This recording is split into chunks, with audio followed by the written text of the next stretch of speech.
Hello everyone, সবাই কেমন আছো? অনেকেই অনেক জায়গা থেকে লাইভে যুক্ত হয়েছে, সবাইকে সেজন্য ধন্যবাদ জানাচ্ছি। আজকে আমরা খুব গুরুত্বপূর্ণ একটা বিষয় নিয়ে আলোচনা করতে যাচ্ছি। আহ আশা করি বুঝতে পারছো, কারণ আমাদের এর আগেই একটা প্রোমো দেওয়া হয়েছিল যে আমরা আজকে কি নিয়ে কথা বলবো। আমরা আজকে কথা বলবো আমাদের রাগ ব্যবস্থাপনা নিয়ে, কারণ আমরা জানি আমাদের খুব সহজেই কোনো কিছু না পেলেই একটু জ্যামে বেশিক্ষণ বসে থাকলেই রাগ উঠে যায়। তো অনেকেই বুঝতে পারে না যে এই রাগটাকে তারা কিভাবে ম্যানেজমেন্ট করবে। তো এই বিষয়টা নিয়ে আমরা কথা বলবো। আপু, আহ আমাদের সঙ্গে আজকে আছেন শারমিন সেতু আপু, একজন স্পেশাল গেস্ট, যিনি বর্তমানে কাজ করছেন একজন সাইকোলজিস্ট হিসাবে মাইন্ড সেবাতে এবং চুম ওয়েলনেস এবং ডক্টর এমি। এছাড়াও আপু আইসিসিডিডিআরবি তে সিনিয়র প্রজেক্ট অফিসার হিসাবে কাজ করেছেন। আপু, কেমন আছেন আপনি? আলহামদুলিল্লাহ, আমি ভালো আছি। আপনি কেমন আছেন?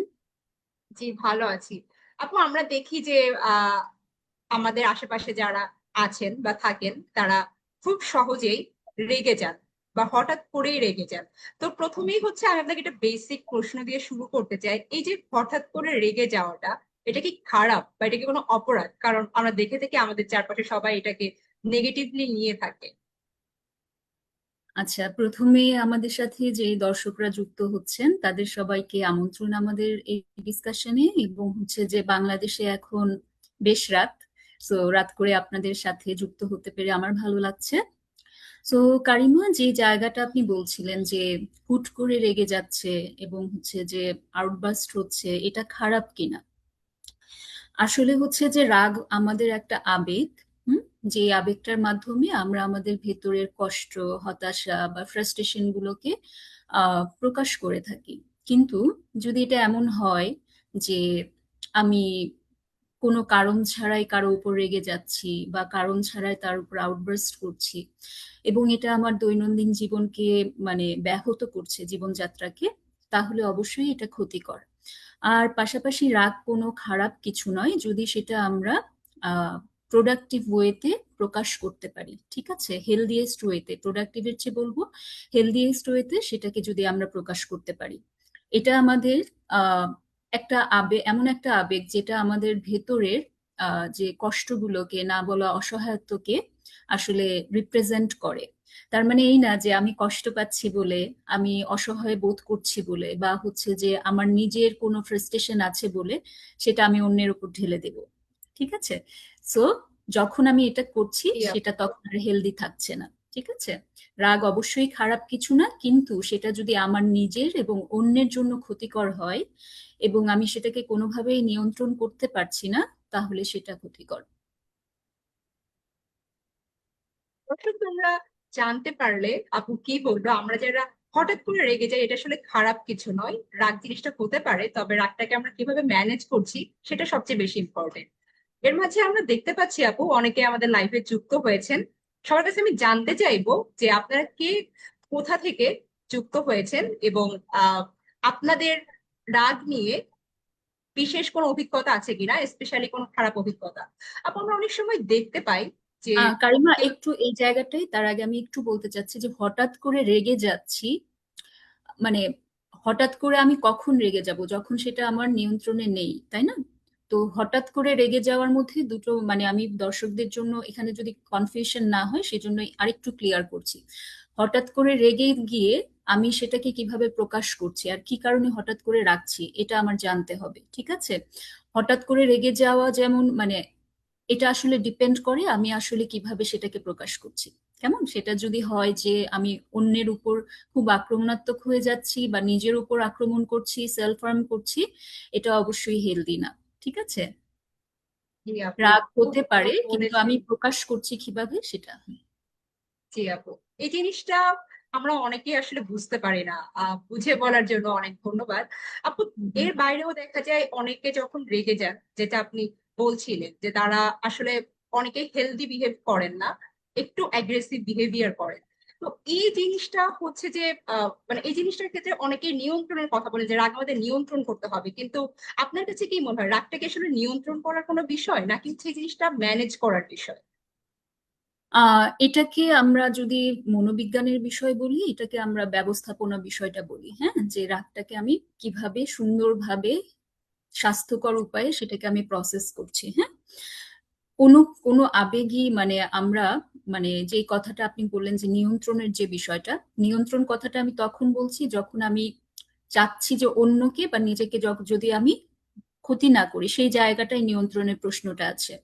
এখন আমি যদি রাগ হয়ে যাই, তাহলে সেই রাগটাকে তো আমার প্রসেস করতে হবে, তাই না? যদি আমি এটাকে ভালোভাবে প্রসেস করতে না পারি, তখনই কিন্তু সেটা আমার এবং অন্যের জন্য ক্ষতিকর হবে। ঠিক আছে? সুতরাং এটা রাগটাকে প্রসেস বা ব্যবস্থাপনা করার কোনো বিকল্প নেই আসলে। হ্যাঁ, এবং হচ্ছে যে রাগটাকে আসলে দমিয়ে রাখা বা রাগটাকে প্রকাশ না করা, এটা আসলে এটাও আমাদের ভিতরে দীর্ঘমেয়াদী একটা ক্ষোভ তৈরি করে। হ্যাঁ, এবং হচ্ছে যে এই ক্ষোভটার জন্য কিন্তু পরবর্তীতে এটা বিশাল আকারে আউটবাস্ট হতে পারে। কেমন?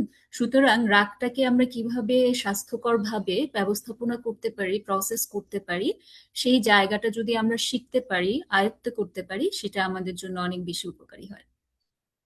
ধন্যবাদ আপু, খুব ভালো বলেছেন। আমরা দেখতে পাচ্ছি আমাদের সাথে ঢাকার উত্তরা থেকে সাফওয়াত তালুকদার যুক্ত হয়েছেন। ভাইয়ের কাছে জানতে চাইবো, তোমার কখনো এরকম হয়েছিল কিনা যে খুব বেশি রাগ উঠেছে কিন্তু তুমি তখন ব্যবস্থাপনা না করে জিনিসটাকে নিয়ন্ত্রণের মাত্রায় নিয়ে গিয়েছো? এবং আপুর কাছে আমার প্রশ্ন থাকবে, দেখা যায় যে আমরা অনেকে অনেক ছোট ছোট কারণেও রেগে যাই, মানে জ্যামের মধ্যে অনেকক্ষণ বসে আছি রেগে গেছি, বা পার্টনার এমন কিছু বলেছে পছন্দ হয়নি রেগে গেছি।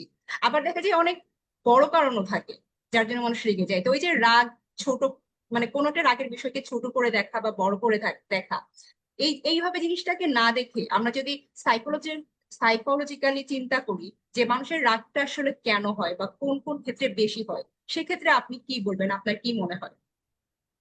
আসলে প্রতিটা ব্যক্তি মানে আমরা তো আসলে প্রতিটা মানুষ আলাদা, কারিমা, তাই না? প্রতিটা মানুষ আলাদা, প্রতিটা মানুষের আবেগ প্রকাশের ধরন বা আবেগ অনুভব করার ধরনটা আলাদা। এখন কিছু কিছু মানুষ হয়তো এমন হতে পারে যে সে খুব ফ্রাস্ট্রেটেড, তার অনেক কিছু হচ্ছে না জীবনে। হ্যাঁ, তখন হচ্ছে যে সে সবকিছুতেই বিরক্তি প্রকাশ করছে, রাগ প্রকাশ করছে। অথবা সে উন্ডেড, সে কষ্ট পেয়েছে, কোনো কারণে সে তার কষ্টগুলো কাউকে বোঝাতে পারছে না। হ্যাঁ, এবং হচ্ছে যে তার মনে হচ্ছে তাকে কেউ বুঝতে পারছে না। তখন সে রেগে যায় যে কেউ আমাকে বুঝতে পারছে না কেন, কেউ আমাকে আমার আমার মতো করে ভাবছে না কেন। হ্যাঁ, তখন সে রাগের মাধ্যমে তার যে ভিতরের ফ্রাস্ট্রেশনটা সেটা প্রকাশ করতে পারে। আবার অনেকের ক্ষেত্রে হয় যে অসহায়, সে অনেক দিন ধরে ডমিনেট হচ্ছে। হ্যাঁ, সাপ্রেসড হতে হতে হতে হতে একটা সময় সে যে দেখা যায় যে তার যে অসহায়ত্ব সে রাগের মাধ্যমে সেটা প্রকাশ করছে। হ্যাঁ, তো এক একজন মানুষের আবার এমন হতে পারে যে সে মনে হচ্ছে যে আমাকে বঞ্চিত করা হয়েছে। হ্যাঁ, আমার হয়তো এটা পাওনা ছিল, আমি পাচ্ছি না। হ্যাঁ, তখন হচ্ছে যে সে রাগের মাধ্যমে সেটাকে অ্যাচিভ করতে চায়। তো জিনিসটা হচ্ছে যে এরকম যে এটা নির্দিষ্ট করে বলাটা খুব অসম্ভব যে এই একই মানে একটা কারণে আসলে রাগ হচ্ছে। এটা পার্সন টু পার্সন আমাদের কি কি করে ভ্যারি করে। সাধারণত যেটা হয় যে আমাদের যদি কোনো জমে থাকা কষ্ট থাকে, হ্যাঁ, আমাদের কোনো অসহায়ত্ব থাকে, ফ্রাস্ট্রেশন থাকে, অনেক সময় দেখা যায় ডিপ্রেশন থেকেও আমরা রেগে যেতে পারি, সো এংজাইটি থাকে। হ্যাঁ, সেই জায়গাগুলো একত্রে আমরা হচ্ছে যে রাগের মাধ্যমে প্রকাশ করতে পারি। এখন রাগ হচ্ছে যে একটা আবেগ আমাদের। হ্যাঁ, এখন এই জিনিসটা খুব আনকনসিয়াসলিও আমরা করতে পারি, অনেক সময় দেখা যাচ্ছে কনসিয়াসলিও করতে পারি। আবার অনেকে ভয় থেকেও রাগ দেখিয়ে ফেলে, যে ভীষণ রকম সে ইনসিকিউর ফিল করছে। ঠিক আছে, যে তার হয়তো কোনো একটা থ্রেট আসছে লাইফে, ঠিক আছে, সে দেখে মনে হচ্ছে তার এক্সিস্টেন্সিয়াল ক্রাইসিস চলে আসছে, তখনও সে রেগে যেতে পারে। তো এটা আসলে ব্যক্তিকে ফাইন্ড আউট করতে হবে যে আসলে সে কি কারণে রাগ অনুভব করছে, তার কি কারণে রাগ হচ্ছে। হ্যাঁ, সো এটা আসলে নিজের সাথে বোঝাপড়া, আর যদি নিজে বুঝতে না পারে কোনো প্রফেশনালের সাহায্য নেওয়া, এই জায়গাটা করা যেতে পারে। ঠিক বলেছেন। কারণ এই জিনিসটা আমি আসলে নিজেও রিয়েলাইজ করছি যে অনেক সময় যখন আমি বেশি ফ্রাস্ট্রেটেড থাকি কিংবা একটু ডিপ্রেস থাকি, তখন আমি আসলে বুঝতে পারি না যে আমি কি করব। এবং এরকমও হয়, আমার এটাও মনে হয় যেটা আপনি বলছিলেন যে আমার মনে হয় কেউ আমাকে বুঝতে পারছে না। তো হুম হুম সেক্ষেত্রে যেটা হয় যে আমি কিন্তু সিদ্ধান্ত নিতে ভুল করে থাকি, যেটা আমি পরে গিয়ে বুঝতে পারি যে আচ্ছা আমি তখন রাগ করে যে সিদ্ধান্তটি নিয়েছিলাম সেটা বোধ হয় ঠিক হয়নি। তো হুম মানে সাইকোলজি কি বলে, মানুষ রাগের মাথায় যে সিদ্ধান্তটা আসলে নেয় ওটা আসলে সঠিক কি হয় সব সময়? আসলে মানে রাগটা যে দেখবেন যে যখন আপনি রেগে যাচ্ছেন শরীরে কিন্তু একটা প্রতিক্রিয়া হচ্ছে। হুম। যে দেখবেন যে অনেক সময় আমাদের শরীরটা স্টিফ হয়ে যাচ্ছে। হ্যাঁ, মাথা কাজ করছে না, আমি চিন্তা করতে পারছি না বেশি দূর। হ্যাঁ, যে তখন আমি এতটাই ওভারফ্লো করছি ইমোশনাল, সেই সময়টাই দেখা যাচ্ছে যে আমার কাছে মনে হচ্ছে যে আমার সামনে যে ব্যক্তিটা আছে তার উপরে আমি আক্রমণাত্মক হলে আমার মনের জ্বালাটা মিটবে। হ্যাঁ, তাকে যদি আমি প্রচন্ড রকম গালাগালি করি, তাকে যদি আমি মারতে পারতাম, হ্যাঁ, তাহলে আমার মনের ইয়াটা পূরণ হতো, তাই না? তো এখন এই রাগটা যখন হয় তখন আমাদের মস্তিষ্ক যেটা হয় যে একটা অটোমেটিক রেসপন্স করার মোডে চলে যায়। ঠিক আছে? তখন যেটা হয় যে আবেগের যুক্তির জায়গাটা কমে যায়, যেহেতু আমার আবেগটা আমাকে একদম ওভারফ্লো করছে এবং আমার কাছে মনে হচ্ছে যে আমার সামনের ব্যক্তিটাকে আমি যে কোনো মূল্যে আক্রমণ করলে বা যে কোনো মূল্যে তাকে হচ্ছে যে হার্ট করলে আমি একটু শান্তি পাবো। ঠিক আছে? তো যখন এই ইন্টেনশন থেকে আমরা সিদ্ধান্তগুলো নেই যে ওই দায়ী বা ওর এটা প্রাপ্য, বা হচ্ছে যে হয়তো দেখা যাচ্ছে অনেক সময় দেখবেন যে সামনের ব্যক্তিটা দায়ীও না, সে জাস্ট আমাকে হেল্প করতে আসছে, হ্যাঁ, হেল্প করার জন্য বলছে, কিন্তু তখন সে আমি রাগের বশে তাকে আমি আমি এমন একটা আচরণ দিয়ে দিলাম, এমন একটা কথা বলে ফেললাম, সে কিন্তু খুব কষ্ট পেয়ে গেল। তারপরে দেখা যায় যে তাকে যদি আমি সরিও বলি সে কিন্তু সেটাকে একসেপ্ট করছে না, কারণ আমরা বলে না যে একটা কথা যে মুখের কথা ও তীর দুটো চলে গেলে সেটা আর ফেরানো যায় না, তাই না? যে বেরোনো যায় না, জি, জি। যে একটা ক্ষত তৈরি হলো, সেই ক্ষতটা আসলে তার ভুলতে বেশ সময় লাগে।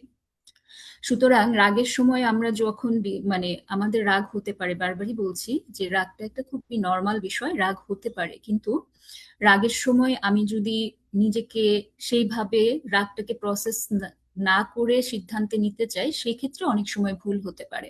হুম।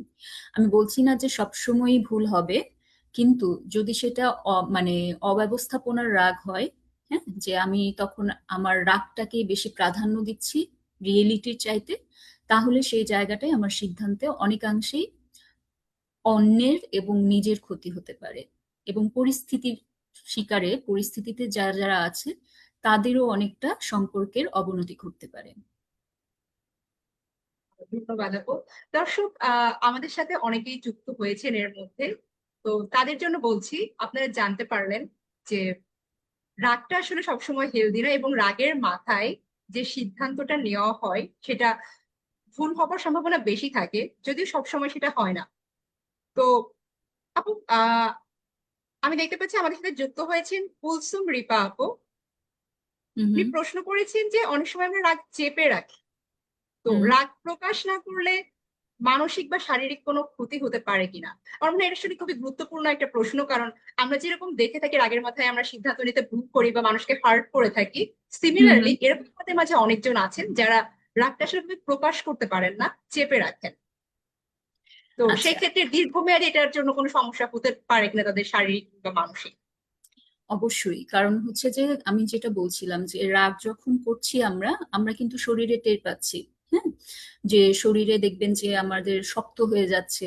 হ্যাঁ, কারো কারো ক্ষেত্রে পেটের মধ্যে একটুখানি মানে ডিসকমফোর্ট ফিল হচ্ছে, কারো কারো ক্ষেত্রে দেখবেন যে হাত পা ঠান্ডা হয়ে যাচ্ছে। হ্যাঁ, কারো কারো ক্ষেত্রে দেখবেন যে সে ভীষণ রকম কান্না করছে। সো শরীরে তো এটার একটা প্রভাব পড়েই। হ্যাঁ, দ্বিতীয়ত যেটা হচ্ছে যে যদি আমরা রাগ চেপে রাখি, ধরেন আমরা তো আগ্নেয়গিরি দেখেছি, রাইট? জি। আগ্নেয়গিরি আমরা জানি। আগ্নেয়গিরিতে কি হয় কারিমা? আগ্নেয়গিরিতে দেখবেন যে বছরের পর বছর ধরে ম্যাগমা এবং হচ্ছে যে বিভিন্ন ধরনের তরল পদার্থ একসাথে কি হতে থাকে, জমা হতে থাকে, জমা হতে হতে হতে হতে একটা সময় দেখা যায় যে কি, যখন সেখানে আর পারছে না তখন সেটা কি হয়, আউটবার্স্ট হয়। ঠিক তেমনই যদি আমরা রাগটাকে জমিয়ে রাখি এরকম, হ্যাঁ, আমি ধরেন আপনার উপর আমার খুব রাগ হচ্ছে কারিমা, ঠিক আছে, কিন্তু ভদ্রতা বশত আমি এখন বললাম না, ঠিক আছে, বা আমি ভাবছি যে সম্পর্ক খারাপ হলো, আমি আপনাকে ইগনোর করে চলে গেলাম, কিন্তু সেই আপনার সাথেই আমার দেখা যাচ্ছে যে আবার কোনো কনভারসেশন হলো, আবার কোনো রাগের ঘটনা ঘটলো। হ্যাঁ, দেখা যাচ্ছে তখনও আমি বললাম না, কিন্তু এভাবে জমিয়ে রাখতে রাখতে আবার যখন কোনো এমন একটা ঘটনা আপনার সাথে ঘটলো, আমি কিন্তু খুব মারাত্মকভাবে রিয়াক্ট করতে পারি, আউটবার্স্ট করতে পারি যে হ্যাঁ তুমি সবসময় আমার সাথে এরকম করো, সবসময় তুমি এরকম। তখন আমার মনের ভেতরে যে জমানো কষ্টগুলো আছে, জমানো না বলা কথাগুলো আছে, সেগুলো সমস্ত কিন্তু আমি উগরে দিই, এবং বেশিরভাগ সময় সেগুলো নেগেটিভ থাকে, নেতিবাচক থাকে। হ্যাঁ, যেটা হচ্ছে যে যদি আমি জমিয়ে না রাখতাম তাহলে হয়তো এতটা হতো না। ঠিক আছে। এবং দেখা যায় যে আমরা যখন রাগ জমিয়ে রাখি, রাগ জমিয়ে রাখার পরে একটা কমন ব্যাপার ঘটে যে কেউ কেউ এটা ফিল করে যে তার মাথা ব্যথা হচ্ছে। হ্যাঁ, কেউ কেউ ফিল করছে যে তার শরীরে ব্যথা হচ্ছে, কিন্তু কোনো এক্সপ্লেইন পাচ্ছে না, সে কোনো ব্যাখ্যা নেই। হ্যাঁ, ডাক্তারের কাছে যেও পাচ্ছে না সে। সুতরাং এই যে রাগগুলো আমি জমিয়ে রাখছি, সেটা অবশ্যই আমার বডিলি স্টোর হচ্ছে, এবং সেই বডি সেটাতে রেসপন্স করছে, যেটা হচ্ছে যে আনএক্সপ্লেইনেবল কিছু ব্যাপার ঘটে শরীরে, যেটা আমরা বুঝতে পারি না। ঠিক আছে, এটাই। আহ রিপা আপু আমাদের প্রশ্নটা করেছিলেন এবং সেটাপু আমাদের খুব সুন্দরভাবে উদাহরণ সহ উত্তর দিয়েছেন। আশা করি রিপা আপু তুমি তোমার উত্তরটা পেয়ে গেছো। আপু এর বাইরেও আমি দেখতে পাচ্ছি আমাদের অনেকে প্রশ্ন করছে, যেমন গাজীপুর থেকে যুক্ত আছে আমাদের সাথে ইফতিকার রাকিব নোমান ভাইয়া। উনি প্রশ্ন করেছেন যে আমার প্রশ্নটা হলো, যখন আমি রাগ অনুভব করি তখন আমি আমি ছাড়াও যারা অনেকে রাগ অনুভব করেন, তখন আপনি কিভাবে সেটার উৎস খুঁজে পান আর কিভাবে সেটাকে হালকা করেন, মানে এটা হচ্ছে জানতে চাওয়া আপনার কাছে নোমান ভাইয়ার। তো এই বিষয়ে আপনি কি বলবেন, রাগের উৎস যখন খুঁজে পান তখন হালকা করার উপায়টা আসলে কি থাকে? আরেকবার যদি একটু প্রশ্নটা করেন, আমি একটু মিস করেছি। আচ্ছা, নোমান ভাই আমাদেরকে জিজ্ঞেস করেছেন, যখন আমরা রাগ অনুভব করি এবং হুম আমরা হুম। রাগের উৎস খুঁজে পাই, সেক্ষেত্রে রাগটাকে হালকা করতে আমরা কি ধরনের ব্যবস্থা নিয়ে থাকি বা আমাদের নেওয়া উচিত? আচ্ছা, আপনি কি মনে করছেন এই বিষয়ে? এখন প্রথমত যেটা হচ্ছে যে রাগের উৎস যদি খুঁজে পাওয়া যায়, তাহলে ধরেন রাগের উৎস যদি আমি হই, ঠিক আছে, রাগের উৎস যদি আমার কোনো কথা হয়, তাহলে সেটা আমাকে হেলদি কমিউনিকেশনের মাধ্যমে রিচ করা। যে সেতু আপু, আপনার একটা কথা আমার খারাপ লেগেছে, আমাকে কষ্ট দিয়েছে, আমি রাগ অনুভব করেছি। ঠিক আছে, আপনি যদি কথাটা এরকম না বলতেন, আমার হয়তো ভালো লাগতো, রাগ লাগতো না। ঠিক আছে। তার মানে যখন আমরা জিনিসগুলোকে আটকে রাখছি, ধরেন রাগের উৎস যদি খুঁজে, ধরেন এমন হতে পারে যে আমরা রাস্তা দিয়ে যাচ্ছি, কোনো, এটা তো হলো যে যদি আমি নোন পার্সন হই, ঠিক আছে, যে নোন পার্সনের ক্ষেত্রে এটা সহজ, যে আমি তাকে চাইলে কমিউনিকেট করতে পারি, হেলদিলি বলতে পারি। ঠিক আছে, কিন্তু অনেক সময় দেখা যায় যে আমাদের রাগের উৎস অন্য কিছু, হয়তো দেখা যাচ্ছে যে আমি খুব সুন্দর ইস্ত্রি করা একটা, আয়রন করা একটা জামা কাপড় পরে বাইরে খুব ফুরফুরা মেজাজ নিয়ে ঘুরতেছি, হঠাৎ করে হুন্ডা এসে এমন পানি ছিটা দিল, আমার সমস্ত রাগ উঠে গেল। এখন আমি হুন্ডাওয়ালাকে তো পাবো না কাছে, তাই না? তাহলে তখন আমি রাগটাকে কিভাবে কন্ট্রোল করব বা প্রসেস করব, সেই জায়গাটায় রাগটাকে আমরা যেটা করতে পারি যে পার্সোনালাইজ না করা। ঠিক আছে, এমন হতে পারে যে যে হুন্ডাটা পাশ দিয়ে যাচ্ছে, সেও হয়তো খেয়াল করেনি যে সামনে কাদা আছে।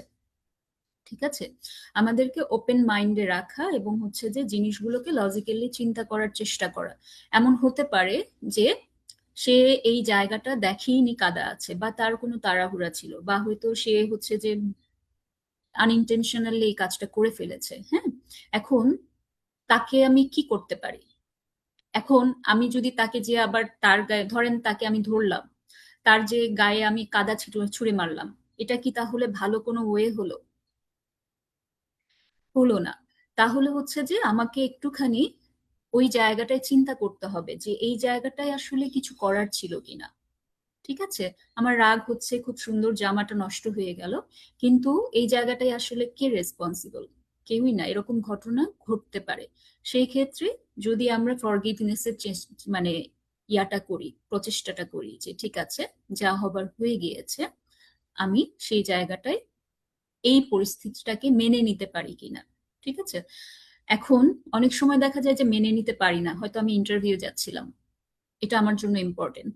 ঠিক আছে, খুব স্বাভাবিকভাবেই তখন আমি যেটা করতে পারি, একটু স্পেস নিতে পারি, কোথাও একটা মানে বসতে পারি। ঠিক আছে, বসে একটুখানি চিন্তা করতে পারি যে পরবর্তী স্টেপে আমি কি করতে পারি, কারণ আমার ইন্টারভিউ আছে। ঠিক আছে, আমার বর্তমানে তার উপর রাগ দেখানোর চাইতে ইন্টারভিউ মনোনিবেশ করাটা খুব জরুরি। তার মানে সলিউশনটা কি আসলে?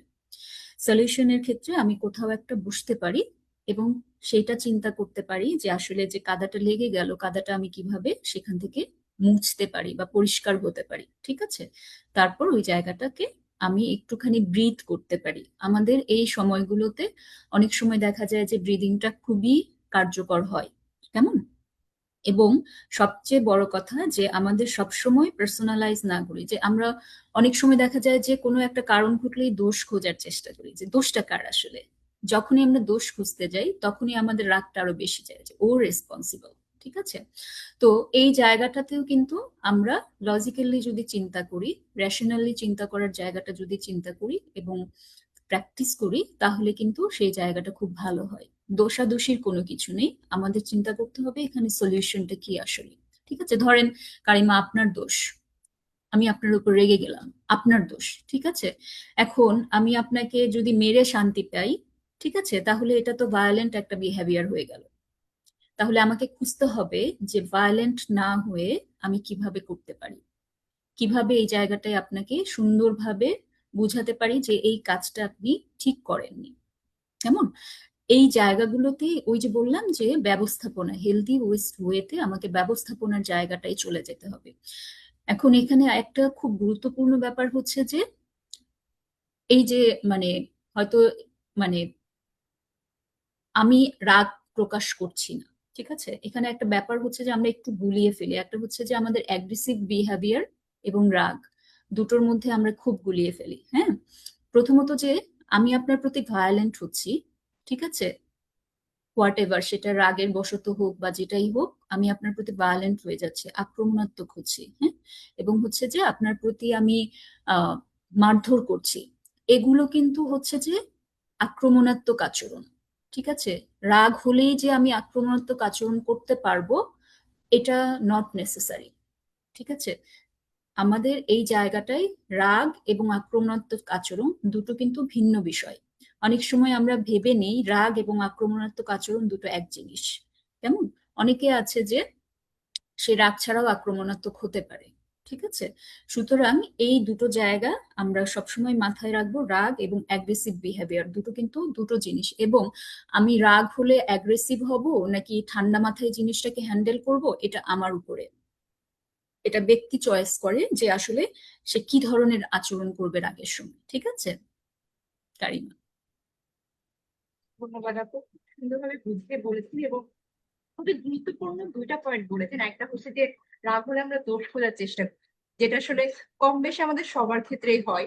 সুতরাং আমার মনে হয় যে এই জায়গাটাতে আমাদের আসলে ইমপ্রুভ করা উচিত। তো নোমান ভাইয়ের যে প্রশ্ন ছিল, আমি আশা করি নোমান ভাই তার উত্তর পেয়েছে। এবং আরেকটা বিষয় আপনি যেটা বলছিলেন, আক্রমণাত্মক আচরণের কথা, যেটা এটা আসলে খুব বেশি হয়। আপু অনেক সময় এরকম দেখা যায় যে আমরা তো মানে রাগ যখন নিজেরা করি তখন সেই রাগটা আমরা কিভাবে ম্যানেজ করব, কিংবা হচ্ছে যে কিভাবে তখন আমরা ডিসিশন নিব, এগুলো আমরা নিজেদের বিষয়ে শুনলাম। কিন্তু অনেক সময় দেখা যায় কি আমাদের আশেপাশে যারা আছে, আমাদের কাছের মানুষ, সেটা হতে পারে পরিবারের কেউ, বা হতে পারে আমাদের কোনো বন্ধু বান্ধব, বা বাইরের একজন স্ট্রেঞ্জারও হতে পারে। তো তারা কোনো কারণে হয়তো বা আমার উপরই খুব বেশি রেগে গেছে। এরকম সময়ে আমাদের আসলে তাদের সাথে কিভাবে কমিউনিকেট করা উচিত, বা তাদেরকে কিভাবে শান্ত করা উচিত? আহ মানে পরিবারের অন্যরা যদি রেগে যায়? জি।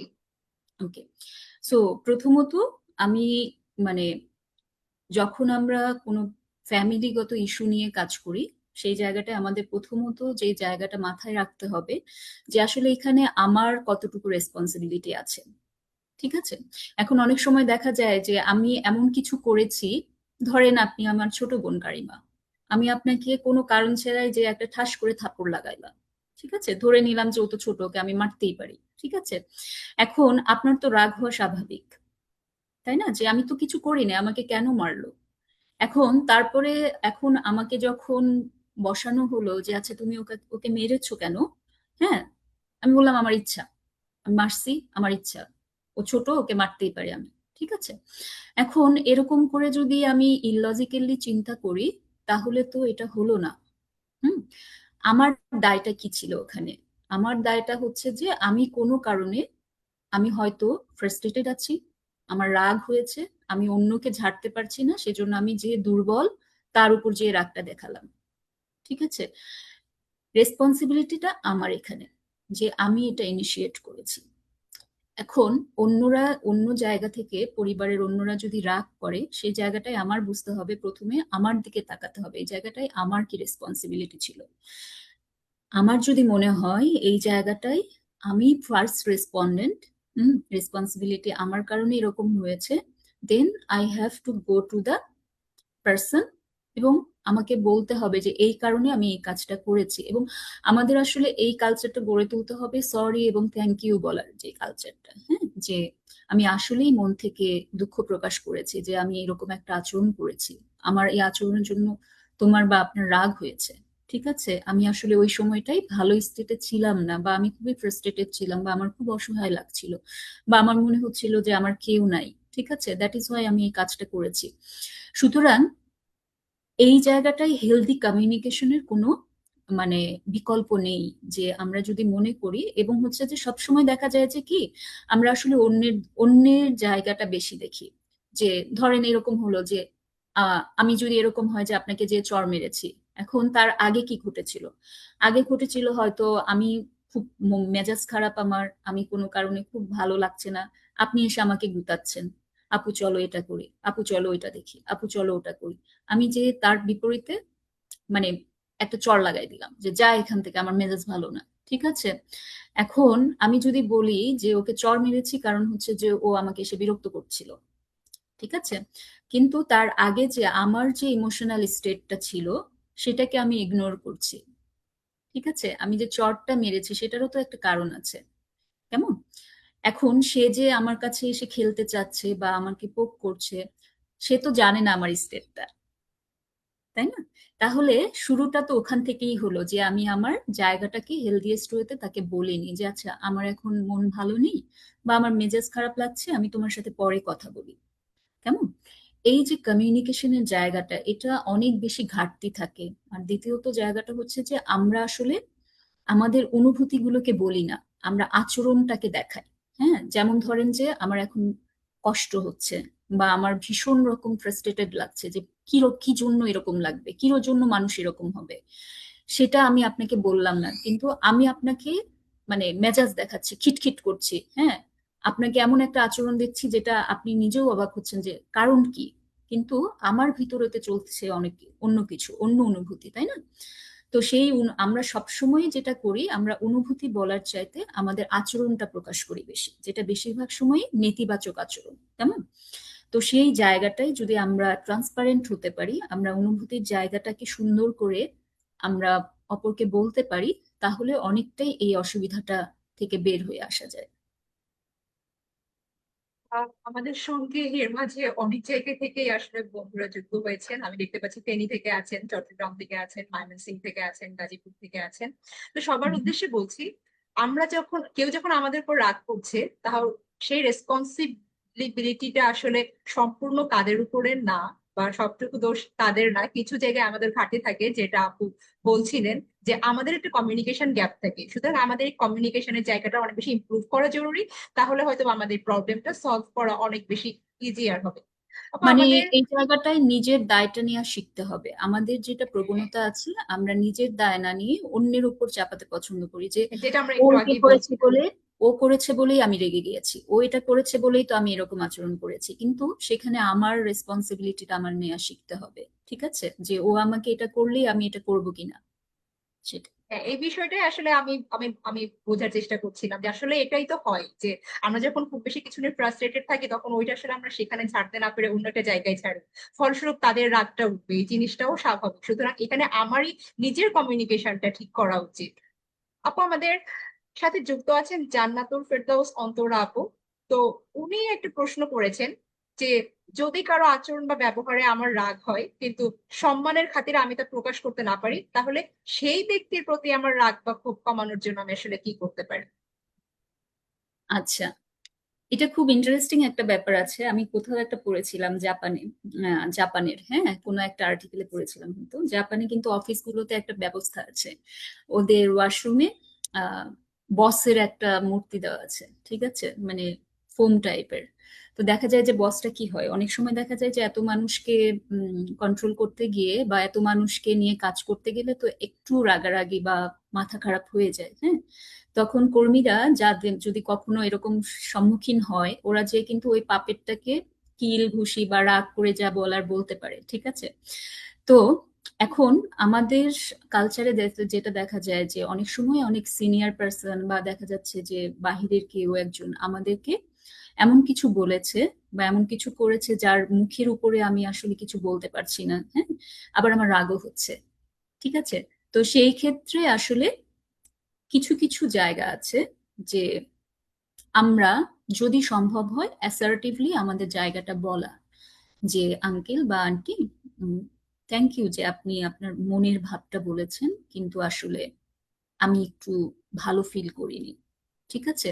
যদি এটা বলা সম্ভব না হয়, তাহলে যেটা করা যায় যে আমি একটু স্পেস নিতে পারি, ঠিক আছে। এবং এই জায়গাটা ভাবতে পারি যে আসলে ওনার উপর আমার কোনো নিয়ন্ত্রণ আছে কিনা।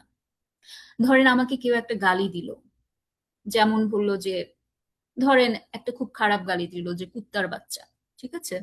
তো এখন আমি যদি সেটা ইন্টারনালাইজ করে ফেলি যে হ্যাঁ আমাকে কুত্তার বাচ্চা বলে ফেলছে, কি জন্য বললো, এত বড় সাহস, ঠিক আছে। এখন আমাকে এই জায়গাটায় ভাবতে হবে যে ও যেটা বলেছে এটা তো আসলে তার মনোভাব, আমি আসলেই সেরকম কিনা। এখন আমি যদি সেটাই ভাবি যে ও আমাকে ছোট করেছে, আমাকে এই কথাটা বলে ইয়া করেছে, এখন আমি যদি নিজে ছোট ফিল করি, তাহলে তো তার পারপাস সাব হলো। এখন আমি তো আসলে কুত্তার বাচ্চা না, আমি তো দেখতে পাচ্ছি আমি একটা মানুষের বাচ্চা, তাই না। তো এখন তার মুখের উপর, তার আচরণের উপর আমার কোনো নিয়ন্ত্রণ আছে কিনা, বা মানে সে যে কথাটা বলছে সেটা আসলেই আমি কিনা, ঠিক আছে। এই জায়গাটাই আমাকে ইন্টারনালাইজ করা যদি আমরা বন্ধ করি, সেটা খুব উপকারী হয়। হ্যাঁ, যে ঠিক আছে সে তার মতো করে তার মনের ভাব প্রকাশ করেছে, এটা হয়তো সে ভাবছে, নট নেসেসারি যে আমাকে সবাই ভালো বলবে, দরকার নেই আসলে। ঠিক আছে, আমি যদি এটাও মানে এখানে আবারও আমার উপরে আমার ফোকাস করতে হবে যে আমার এক্সপেকটেশন কি। আমার এক্সপেকটেশন কি যে সবাই আমাকে ভালো বলবে, কিন্তু আমি কি আসলে সবার সাথে ভালো হতে পারবো, বা আমি কি নিজে আসলে পুরোপুরি ভালো কিনা, আমি কি অন্যের নামে কিছু বলি না, ঠিক আছে। সো আমাকে সবসময় ফোকাস করতে হবে যে এটা একটা বিষয়, আর দ্বিতীয়ত হচ্ছে যে আমাদের ইন্টারনালাইজ করার জায়গাটায় সতর্ক থাকতে হবে যে কেউ যদি আমাকে কোনো কথা বললো, আমি কি আসলেই সেটা হয়ে গেলাম কিনা, নাম্বার ওয়ান একটা। দ্বিতীয়ত হচ্ছে যে সে আমাকে একটা কথা বলে ফেলেছে, এখন সেটাতে আমি কিছু করতে পারছি না, ঠিক আছে, আমি কিছু করার নেই, তার উপর আমার নিয়ন্ত্রণ নেই, তাহলে আমার তার উপর রাগ দেখানোটা জায়েজ আছে কিনা, ঠিক আছে। আমি করতে পারবো কিনা, তার উপর রাগ দেখিয়ে আমার লাভটা কি, এটা আমার ভাবতে হবে, ঠিক আছে। সো কিছু কিছু ক্ষেত্রে আমার নিজেকে ইগনোর করাও শিখতে হবে, যে ওকে ফাইন, তার মনোভাব এটা, আই কান্ট কন্ট্রোল ইট। যেটা আমি করতে পারি আমার নিজেকে আমি নিজে কাজ করতে পারি।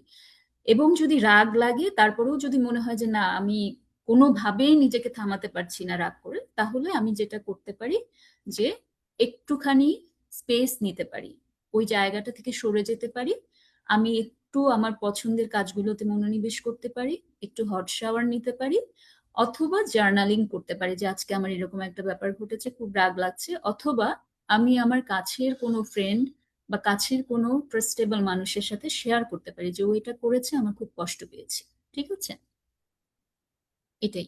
আমার মনে হয় আপনি যে উপায়গুলো বললেন প্রত্যেকটাই আসলে খুব ইফেক্টিভ। এবং আমরা অন্তর আপু আমাদের সাথে ছিলেন এবং উনি শুনেছেন। অন্তর আপুর উদ্দেশ্যে বলতে চাই যে আপু, যদি কখনো এরকম হয় যে কারোর উপর আপনি রাগ প্রকাশ করতে পারছেন না, সেক্ষেত্রে আপনি সেলফ ডেভেলপমেন্টে বা নিজের দিকে মনোযোগ দিন এবং তাকে ইগনোর করুন, এটাই আপনার জন্য সবচেয়ে ভালো হবে।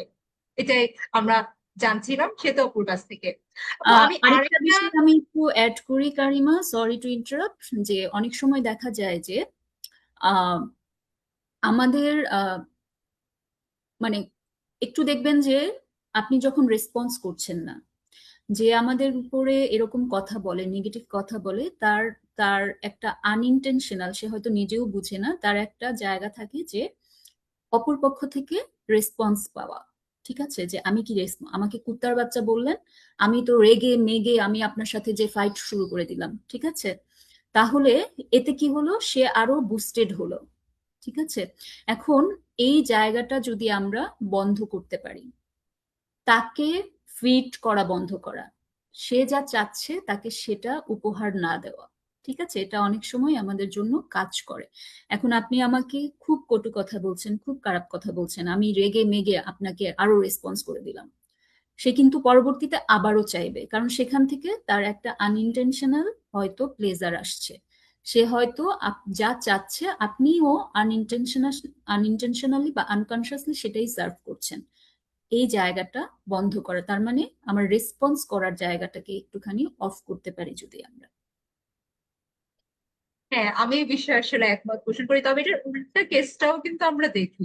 যখন কেউ হুম আমাদের উপর অনেক রাগ করে, তারা এক্সপেক্ট করে যে আমরা অনেক রেগে যাই, কিন্তু যখন আমরা আসলে রেগে যাই না, তখন তারা আরো রেগে যায় যে কেন আমি রেগে যাই নাই। এই হুম কেসটাও আমরা আসলে দেখে থাকি। আচ্ছা, আমাদের হুম। দর্শকদের উদ্দেশ্যে বলতে চাই যে অনেকেই প্রশ্ন করছে, তো যারা প্রশ্ন করছে তাদের মাঝখান থেকে একজন পাবে উপহার। সুতরাং আপনারা প্রশ্ন করতে থাকুন, কারণ আপনাদের কাছে একটা গিফট পৌঁছে যাবে আমাদের পক্ষ থেকে আমাদের নেক্সট পর্বের আগে। কমেন্ট দেখতে দেখতে কারিমা, আমরা আমি কিন্তু যদি আপনার হচ্ছে যে লাস্ট যে কথাটা বললেন যে অপোজিটটা যদি হয়, যে কেউ আমাকে মানে রেগে যাচ্ছে এবং হচ্ছে যে আমি রেগে যাচ্ছি না, সে আরো রেগে যাচ্ছে, হ্যাঁ, সেই ক্ষেত্রে আসলে সেই মানুষটার হেল্প প্রয়োজন। কেমন, সেই মানুষটাকে আমরা হেল্প অফার করতে পারি, কারণ সে অনেক রেগে যাচ্ছে, হ্যাঁ, তার ভেতরে অনেক কষ্ট হচ্ছে, অসহায়ত্ব আছে। আমাদের কিন্তু সেই মানুষটার প্রতিও একটু কাইন্ড হতে হবে, যে আসলে কি তাকে কষ্ট দিচ্ছে, কেমন, সে যে চাচ্ছে এই রেসপন্সটা কি কারণে চাচ্ছে, সে তার কোথায় খারাপ লাগছে, কি ধরনের হেল্প দরকার, আমরা তাকে আসলে অফার করতে পারি যে আচ্ছা, আমি বুঝতে পারছি তোমার খারাপ লাগছে, তুমি উন্ডেড আছো, হ্যাঁ, হাউ ক্যান আই হেল্প, আমি তোমাকে কিভাবে সহায়তা করতে পারি বলো, আমি তোমার পাশে আছি। অনেক সময় দেখা যায় যে যে রাগান্বিতটা ব্যক্তিটা আছে, সে কিন্তু সেটা খুব ফিল করে যে আমাকে কেউ ভালোবাসে না, আমাকে কেউ কাছে ডাকে না, আমাকে কেউ দেখতে পারে না, হ্যাঁ।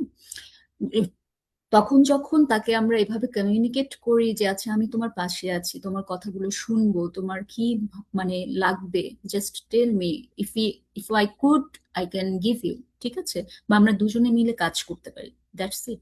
তার মানে এটা এমন না যে আমি আমি আপনাকে প্রভোক করছি বলে আপনাকে রেগে যেতে হবে, ইউ ক্যান অ্যাসিস্ট মি, ঠিক আছে, হয়তো আমি জানি না আমার রাগটাকে কিভাবে থামাতে হবে, সো আপনি যদি একটু কাইন্ড হন আমার প্রতি, হয়তো সেটা আমার জন্য হেল্পফুল হবে। থ্যাংক ইউ সো মাচ আপু, এই বিষয়টাতে আসলে আমার একটু ঘাটতি ছিল বোঝার। মানে আমি It's আসলে okay. ভাবতাম তাদের প্রবলেম, বাট তাদেরকে যে হেল্প এভাবে অফার করা যায় এটা আসলে আমি কখনোই এভাবে চিন্তা করি নাই, সো এটা আমার জন্য একটা বড় লার্নিং আজকে।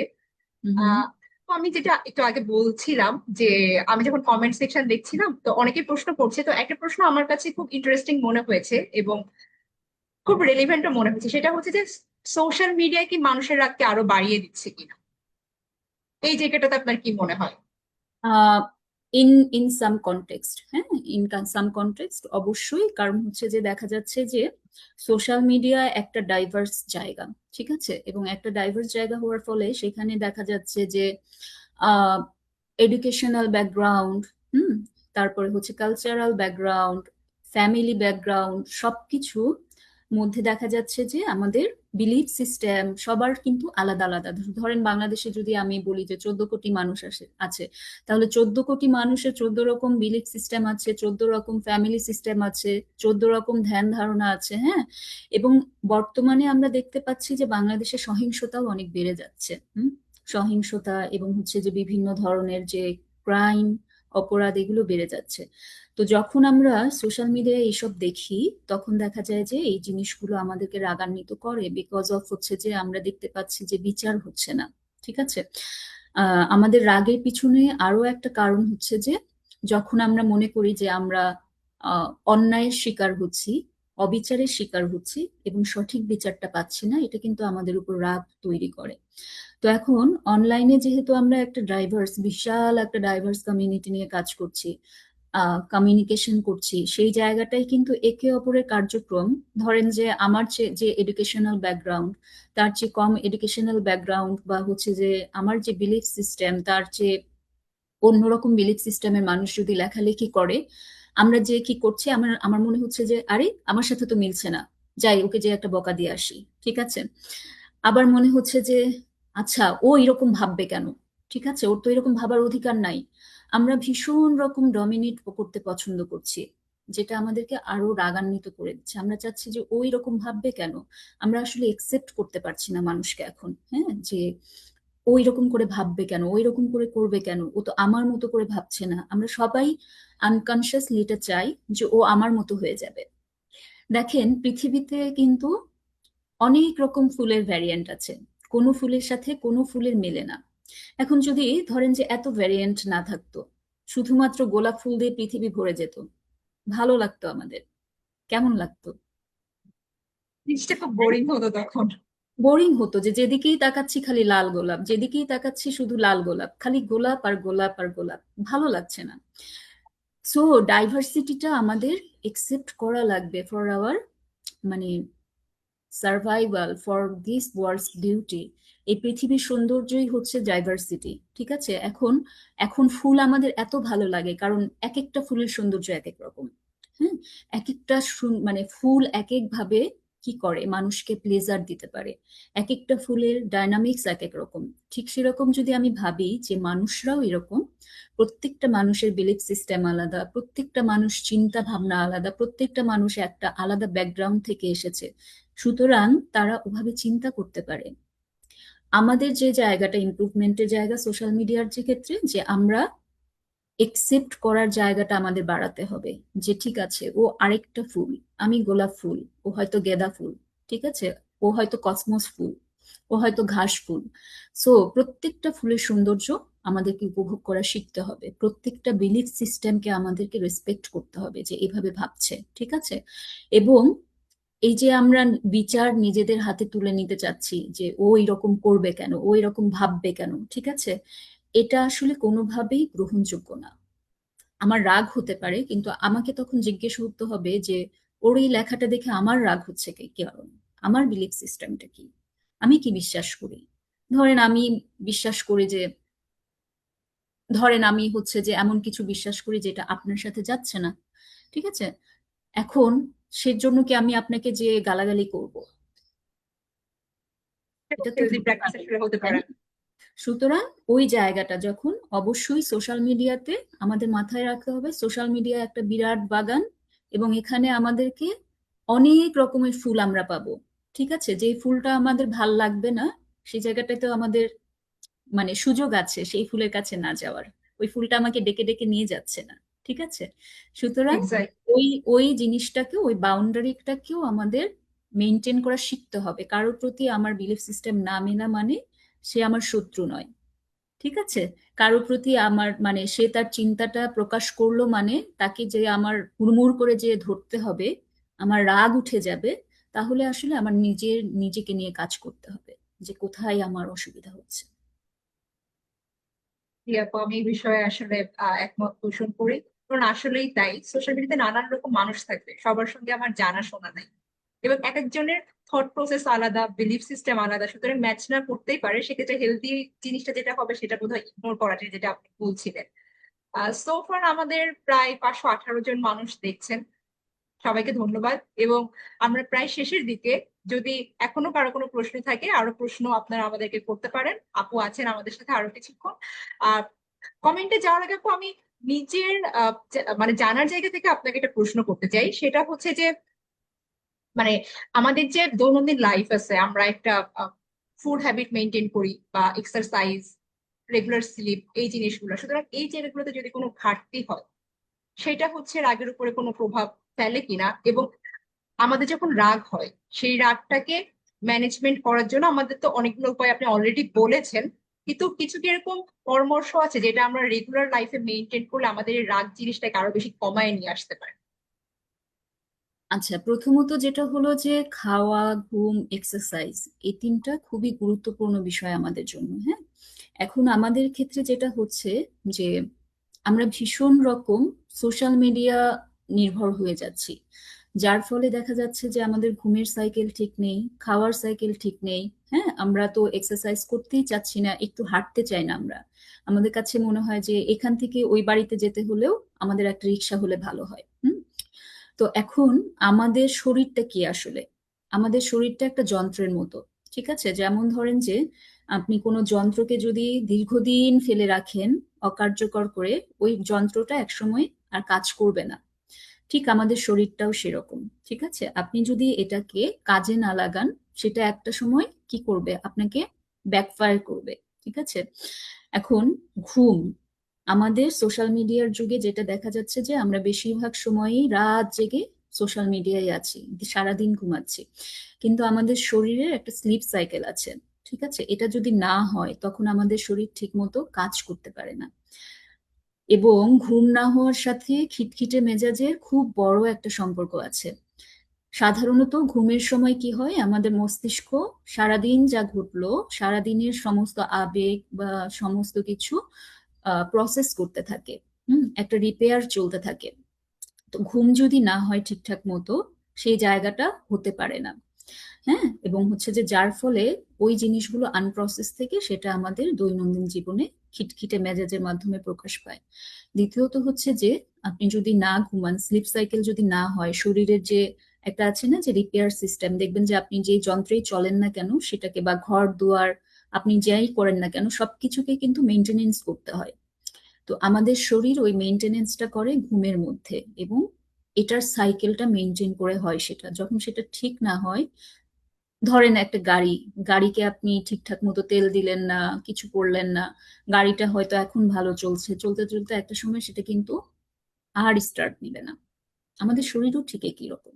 সুতরাং ঘুমটাকে অবশ্যই ঠিক করতে হবে, এবং এটা মেজাজের উপরে অবশ্যই একটা প্রভাব বিস্তার করে। এবং খাবার, খাবার ক্ষেত্রে দেখা যায় যে আমরা এখন ভীষণ রকম ফাস্ট ফুড নির্ভর হয়ে গিয়েছি, এবং বাহিরের খাবার আমরা খুব বেশি খাচ্ছি। ফাস্ট ফুডের ক্ষেত্রে যেটা হয় যে এটা কুইক ক্যালোরি হিসেবে কাজ করে, এবং কুইক ক্যালোরি হিসেবে কাজ করলে যেটা হয় যে আমাদের রক্তে সুগারের পরিমাণটা বেড়ে যায়, এবং সুগার যখন বেড়ে যায় এটা একটা খুব মানে একটা খুব কুইক একটা স্পাইক ঘটে, যার ফলে যেটা হয় যে আমাদের হরমোন এবং এই জিনিসগুলোর মধ্যে একটা বিতিকিচ্ছিরি অবস্থা লেগে যায়, এবং হচ্ছে যে আপনি যত ফাস্ট ফুড খাবেন আপনার অস্থিরতা বাড়বে। হ্যাঁ, আপনার হচ্ছে যে দেখা যাবে যে আপনি কোনো কিছুতে কনসেন্ট্রেশন করতে পারছেন না। এখন দেখবেন যে অনেকে বলে যে আমার অ্যাটেনশন প্রবলেম হচ্ছে, বিকজ অফ দ্যাট, যে আমরা হচ্ছে যে ভীষণ পরিমাণ ফাস্ট ফুড খাচ্ছি, ঠিক আছে? এটা আমার ব্রেইনকে অনেক বেশি অস্থির করে দিচ্ছে। কেমন? সো খাওয়া, ঘুম এবং এক্সারসাইজ, এক্সারসাইজ মানে হচ্ছে যে দেখবেন যে আপনি যদি কিছুদিন না হাঁটা চলা করেন, হাত পা নাড়াচাড়া না করেন, তাহলে দেখা যাচ্ছে যে কিন্তু আপনার শরীর ঠিক মতো ফাংশন করবে না। কেমন? তো যখন আপনি দিনের পর দিন বসে আছেন, কাজ করছেন না, শুধুমাত্র সোশ্যাল মিডিয়ায় পড়ে আছেন, একটা সময় আপনার শরীর অবিসিটে হবে। হ্যাঁ, বা হচ্ছে যে দেখা যাচ্ছে যে আপনার খাওয়ার ইচ্ছাটা চলে যাচ্ছে, এবং খাওয়া যদি না হয় আপনার হরমোনাল ইমব্যালেন্স হবে, সেখান থেকে আপনার মেজাজের উপরেও একটা প্রভাব পড়বে। সো এই জিনিসগুলো ওতপ্রোতভাবে জড়িত। শুধুমাত্র আমরা যে বিভিন্ন কারণে, মানে আমি যেটা বললাম যে রাগ, হতাশা, ফ্রাস্ট্রেশন, ডিপ্রেশন বা হচ্ছে যে অন্যান্য কারণে যে রাগ হচ্ছে, বিষয়টা এরকম না। যদি আমি ঠিকঠাক মতো এই তিনটা জিনিস না করি, এক্সারসাইজ, খাবার ঠিকঠাক করা, ঘুম ঠিকঠাক করা, তাহলেও কিন্তু সেটা আমার মেজাজের জন্য একটা নেতিবাচক হিসেবে কাজ করবে। দর্শক, আমার মনে হয় একটু যদিও আমার ছিল, তারপর মনে হয় সবাই এটার সঙ্গে রিলেট করতে পারছে, কারণ মোটামুটি আমাদের অনেকেরই রাগ হয়, কিন্তু আমরা অনেক সময় রাগের কারণটা বুঝতে পারি না। দেখা যাচ্ছে কিছুই হয়নি কিন্তু আমার মেজাজ খিটখিটে হয়েছে। সুতরাং আমার আমার মনে হয়েছে হয়তো বা এই জিনিসগুলোর কারণে আমাদের মেজাজটা খিটখিটে হতে পারে। এবং থ্যাংক ইউ আপু এটা বলার জন্য। তো আমরা তো প্রায় শেষের দিকে চলে এসেছি, আমরা দর্শকের কাছ থেকে একটি প্রশ্ন নিচ্ছি। আর রোকেয়া আপু একটি প্রশ্ন করেছেন, সেটা হচ্ছে যে অনেক সময় আমাদের এক্সপেকটেশন ফুলফিল না হলে আমাদের রাগ হয়। তো সেই ক্ষেত্রে হুম। কি আমরা কি করব, মানে আমরা এক্সপেকটেশন রাখা বন্ধ করে দিব, নাকি আমরা কোনো প্ল্যান বি রাখবো? আচ্ছা, এখন এটা খুবই খুবই চমৎকার একটা প্রশ্ন, যে এক্সপেকটেশনের জায়গাটা যখন ফুলফিল হচ্ছে না আমরা রেগে যাচ্ছি। এগেইন ওই জায়গাটায় যে ধরেন আমার, এখন আমি যে এক্সপেকটেশনটা করছি সেটা রিয়েলিস্টিক কিনা সেটাও আমার ভাবতে হবে। হুম। এখন ধরেন আমার এক্সপেকটেশন হচ্ছে যে কারিমা আমাকে একটা বাড়ি দিবে লাইফের জন্য। Is it possible? ঠিক আছে? অনেক সময় দেখা যায় যে আমরা ধরেই নেই যে আমি এক্সপেক্ট করছি বলে অন্যরা দিতে সেটা বাধ্য। হুম। তার লিমিটেশন কি, এবং আমরা সবসময় একটা জিনিস মাথায় রাখবো যে আমি যে এক্সপেকটেশন করছি দ্যাট ইজ ভেরি নর্মাল, আমার এক্সপেকটেশন থাকতে পারে, কিন্তু is it possible, is it realistic? এবং আমার সাথে যে মানুষটা আছে সে সেটা দিতে বাধ্য কিনা, বা যদি দিতে বাধ্যও থাকে সে আসলে তার লিমিটেশনটা কতখানি। অনেক সময় দেখা যায় যে আমরা এক্সপেকটেশনের ক্ষেত্রে মানে অন্যের জায়গাটাকে বুঝতে চাই না। হ্যাঁ, সেই জায়গাটাকে আমরা ইগনোর করে ফেলি যে এক্সপেকটেশনটা কার প্রতি হয়। যেমন ধরেন যে কারিমা, আপনার প্রতি আমার এক্সপেকটেশন কি হতে পারে? যে লাইভ করছেন, আপনি আমার সাথে হাসি মুখে কথা বলবেন, আপনি আমার সাথে হাই হ্যালো করবেন, সুন্দরভাবে কমিউনিকেট করবেন, দ্যাটস ইট। এখন এই জিনিসটা যদি আপনি না করেন, আমি কি আপনার গলা টিপে ধরতে পারবো যে কারিমা করলেন না কেন, আমাকে সাথে হাসি মুখে কথা বললেন না কেন? এটা তো আপনার করতে হবে, আপনি প্রেজেন্টার। হ্যাঁ, কারণ হচ্ছে যে এটা আমার এক্সপেকটেশন। এখন এটা আপনার এক্সপেকটেশন নাও থাকতে পারে, আপনার পার্সোনালিটি সেরকম নাও হতে পারে। আমাকে আপনার জায়গাটাও বুঝতে হবে। যখন আমি অন্যকে নিয়ে ডিল করছি, অন্যের সাথে কাজ করছি, তখন শুধু আমার এক্সপেকটেশনের দিকে তাকালে হবে না, আমার অন্যের এক্সপেকটেশনটাকেও রেসপেক্ট করতে হবে। ঠিক আছে? আমি যদি ধরেন একা থাকি, আমার প্রতি আমার এক্সপেকটেশন থাকে, সেই ক্ষেত্রে আমি আমার এক্সপেকটেশনটাকে ডিল করতে পারি। কিন্তু যখন আমার সাথে অন্য কেউ যুক্ত হচ্ছে, তখন আমার তার দিকটাকেও খেয়াল রাখতে হবে যে আমি যে এক্সপেকটেশনটা করছি সেটা আসলে সে দিতে পারবে কিনা, সেটা আসলে তার পূরণ করার মানে সামর্থ্যটা আছে কিনা, বা সামর্থ্য যদি থাকেও সে যদি দিতে না চায়, তাহলে আমি কি করতে পারি, আমার কি করা দরকার সেখানে। ঠিক আছে? সুতরাং এক্সপেকটেশন থাকবে, খুব স্বাভাবিক, কিন্তু আমাকে চিন্তা করতে হবে ইজ ইট রিয়েলিস্টিক। আমাকে সবার আগে এটা মাথায় রাখতে হবে। অনেক সময় দেখা যায় যে আমরা আকাশ কুসুম এক্সপেকটেশন করে রাখি। হ্যাঁ, যার কাছে করছি তার হয়তো সেই অ্যাবিলিটিটাই নাই, বা যার কাছে করছি সে হয়তো সেটাকে সেরকম ভাবে পূরণ করার জন্য প্রস্তুত না। হ্যাঁ, তো তাহলে আমি কি করব? তাই না? আমাকে এই জায়গাটা বুঝতে হবে যে আমি এক্সপেকটেশন করছি, কিন্তু যদি অন্যের কাছে সেটা হয় তাহলে আসলে সেটা কতটুকু করব, আর সে আসলে কতটুকু অবলিজড যে সেই জায়গাটা সে করবে, মানে পূরণ করবে, তার লিমিটেশন কতখানি, তার জায়গাটা কতখানি, আমি তাকে কতটুকু এক্সেস দিব। ঠিক আছে? তো সমস্ত কিছু ভাবতে হবে আমার। কেমন? এটাই। এবং সবার আগে আমি সবার মানে দর্শকের দিকে মানে বলবো যে এক্সপেকটেশনের ক্ষেত্রে, সব ক্ষেত্রেই আপনার এক্সপেকটেশন যদি লিমিটেড রাখেন, এটা সব ক্ষেত্রেই উপকারী। আমাদের ছোট ছোট এক্সপেকটেশন গুলোকে আমরা পূরণ করার চেষ্টা যদি করি, সেটা আমাদের জন্য উপকারী হয়। হ্যাঁ, এখন দেখা যাচ্ছে যে আমি হয়তো ক্লাস 10-এর একটা মানে শিশু, তো ক্লাস 10-এর শিশু হয়ে আমি ভাবছি যে আমার একটা আইফোন হবে। হুম, এখন দেখা যাচ্ছে যে বাবা মার হয়তো সামর্থ্য আছে কি নেই আমি সেটা ভাবছি না, কিন্তু আমি ভাবছি যে আমার আইফোন পেতেই হবে। বা ধরেন আমার আমার আমাকে এখন ঘুরতে নিয়ে যেতেই হবে। ঠিক আছে, হয়তো আমি অন্যের জায়গাটা ইয়া করছি না, আমার মন খারাপ, এখন আমাকে যেতেই হবে। ঠিক আছে?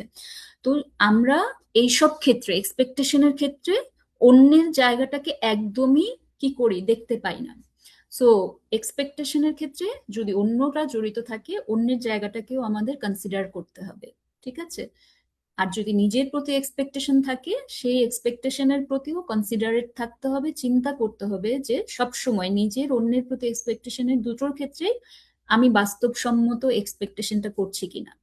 যদি বাস্তবসম্মত হয় তাহলে অপর মানুষের সেটা সামর্থ্য আছে কিনা, যদি সামর্থ্য থাকে সে সেটা দিতে চায় কিনা। ঠিক আছে? যদি দিতে না চায় সেক্ষেত্রে আমার করণীয় কি। কেমন? এই জায়গাগুলো আশা করি আমি বোঝাতে পেরেছি। হ্যাঁ, হ্যাঁ, আমারও সেটাই বিষয় যে রোকেয়া আপু ওনার প্রশ্নের উত্তর পেয়ে গেছেন। আপু আপনার কাছে আমার শেষ প্রশ্নটা মানে জানতে চাওয়া সেটা হচ্ছে যে মানে ঠিক কোন পর্যায়ে গেলে, রাগের কোন পর্যায়ে গেলে একটা মানুষের আসলে কোন থেরাপিস্টের কাছে যাওয়া উচিত, কিংবা হচ্ছে যে আপনার মতো যারা আছেন মনোবিজ্ঞানী যারা এটা নিয়ে কাজ করেন, প্রফেশনাল যারা, তাদের কাছে যাওয়া উচিত, যে তারা কখন বুঝতে পারবে যে আমাদের এই পর্যায়ে এসে একজন প্রফেশনালের কাছে যাওয়া উচিত? এটা খুব সিম্পল।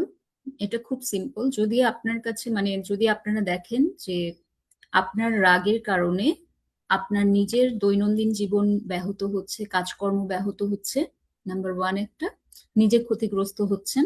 ঠিক আছে? নাম্বার 1। দ্বিতীয়ত হচ্ছে যে আপনার রাগের কারণে আপনার আশেপাশের সম্পর্কগুলো ক্ষতিগ্রস্ত হচ্ছে। হুম, এবং হচ্ছে যে আপনি খুব আক্রমণাত্মক হয়ে যাচ্ছেন, এবং তৃতীয়ত হচ্ছে যখন আপনি দেখতে পাচ্ছেন যে আপনি কোনোভাবেই আপনার রাগগুলোকে প্রসেস করতে পারছেন না, কোনোভাবেই হেলদি ওয়েতে সেই জিনিসগুলোকে প্রকাশ করতে পারছেন না, এবং সেই রাগটার জন্য আপনি দিন দিন আপনার নিয়ন্ত্রণ হারিয়ে ফেলছেন নিজের উপরে, তখনই আপনাকে একজন প্রফেশনালসের কাছে যেতে হবে। অনেক অনেক এবং ধন্যবাদ আপু। তখন জি, আপনার যখন এই মানে সাইনগুলো দেখবেন, তখনই আপনার নিজের প্রতি একটু সচেতনভাবে খেয়াল রাখতে হবে। থ্যাংক ইউ সো মাচ আপু। আহ, আশা করি আমাদের দর্শকরা ইতিমধ্যে বুঝে ফেলেছে যে রাগ আসলে কোনো নেতিবাচক জিনিস না, এবং রাগ নিয়ন্ত্রণ করারও জিনিস না। পুরোটাই হচ্ছে আমাদের ম্যানেজমেন্টের বিষয়। আমরা যদি আমাদের রাগটাকে ম্যানেজ করতে পারি, তাহলে আমাদের পক্ষে একটা হেলদি লাইফ লিড করা জরুরি। আপু, আপনাকে বিশেষ ধন্যবাদ দিতে চাই আমাদের এই লাইভে যুক্ত হওয়ার জন্য, এবং আপনার এই চমৎকার এবং তথ্যবহুল যে আহ, উত্তরগুলো ছিল সেগুলা দেওয়ার জন্য। আমাদের দর্শকরা নিশ্চয়ই এখান থেকে কিছু না কিছু শিখতে পেরেছে, এবং তারা সেটা নিজেদের কাজে লাগাবে, এটা আশা করি। আর দর্শকদের উদ্দেশ্যে বলতে চাই, অনেক ধন্যবাদ লাইভে যুক্ত হওয়ার জন্য, এবং লাল সবুজ সোসাইটির পক্ষ থেকেও আলাদা করে ধন্যবাদ যে আপনারা ছিলেন, প্রশ্ন করেছেন, এবং যারা প্রশ্ন করেছেন তাদের মাঝ থেকে একজন উপহারও পাচ্ছেন। আমরা লাইভটি শেষ করতে যাচ্ছি। আপু, আপনার যদি কিছু বলার থাকে। আহ অনেক অনেক ধন্যবাদ আমাদের সাথে যারা যুক্ত ছিলেন। গারিমা, আপনাকেও ধন্যবাদ এই অনুষ্ঠানটি আসলে সঞ্চালনা করার জন্য, কারণ সঞ্চালনা করাটা খুব কঠিন কাজ। এবং হচ্ছে যে আপনি খুব সুন্দরভাবে সবাইকে অ্যাড্রেস করেছেন, এবং আমাদের সাথে যারা যুক্ত ছিলেন সবাইকে অনেক অনেক ধন্যবাদ, যে যেখান থেকে দেখছেন। আপনাদের এখন অনেক রাত, সো এত রাতেও যে আপনারা আমাকে মন দিয়ে শোনার জন্য আমাদের সাথে ছিলেন, অনেক অনেক কৃতজ্ঞতা। এবং রাগ নয়, ভালোবাসুন মানুষকে, এবং নিজের নিজের শরীর ও মনের ভাষা বুঝুন। রাগ যদি হয় সেটাকে কিভাবে আহ ব্যবস্থাপনার মধ্যে আনা যায় সেই জায়গাটা নিয়ে কাজ করুন। রাগ হবে, রাগ খারাপ কিছু নয়, কিন্তু সেটাকে যদি আক্রমণাত্মক ভাবে আমরা প্রকাশ করি সেটা অবশ্যই সেটা ক্ষতিকর। তো সেই জায়গাটায় আমরা যাব না। আমরা কিভাবে একে অপরের প্রতি কাইন্ডনেস দেখাবো, রাগ সুন্দরভাবে প্রকাশ করব, সেই জায়গাটা আমরা শিখবো। সবার প্রতি অনেক অনেক ভালোবাসা, সবাই অনেক ভালো থাকবেন। ধন্যবাদ আপু। আপুর সঙ্গে যুক্ত করে একটু বলতে চাই, যদি আপনাদের রাগ হয়, আপনারা সবাই একটু মন খুলে কথা বলুন যাদের কাছের মানুষের সঙ্গে। আশা করি এটি আপনাদের উপকারে আসবে। তত আর এরপরে আপনাদের সাথে আমাদের আবার হয়তো বা দেখা হবে, কথা হবে অন্য লাইভে, আমাদের দ্বিতীয় পর্বে। ততক্ষণ পর্যন্ত আপনারা সবাই ভালো থাকুন, সুস্থ থাকুন। ধন্যবাদ সবাইকে।